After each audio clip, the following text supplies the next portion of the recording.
Most time చాలాసార్లు మనం ఏం చేస్తామంటే ఒక వ్యక్తిని క్షమించాము అని అనుకుంటూనే మరలా ఏదో సందర్భంలో ఏదో ఆలోచన లేకపోతే అలాంటి మాట వచ్చినప్పుడు అదిగో అప్పుడు అలాగన్నావు, అప్పుడు అలాగే చేసావు, ఇప్పుడు అలాగే చేస్తున్నావు అని చెప్పి దాన్నే మనం రిఫర్ చేసి మాట్లాడుతూ ఉంటాం.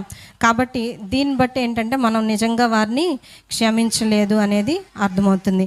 దేవుడు మనల్ని గనక అట్లా చేసినట్లయితే దేవా ఆయన సన్నిధికి వచ్చి దేవా నన్ను క్షమించు అని ఆయన్ని అడిగినప్పుడు మరి దేవుడు కూడా నిజంగా క్షమించకుండా ఓకే అనేసి మరలా మన పాపములను జ్ఞాపకం చేసుకుంటే మన చుట్ట చాలా పెద్దదిగా ఉంటుంది కదండి. కానీ ఆయన మన దోషములను ఆయన వీపు వెనకతలు వేసుకున్నాడని చెప్పి వాక్యం సెలవిచ్చుచున్నది.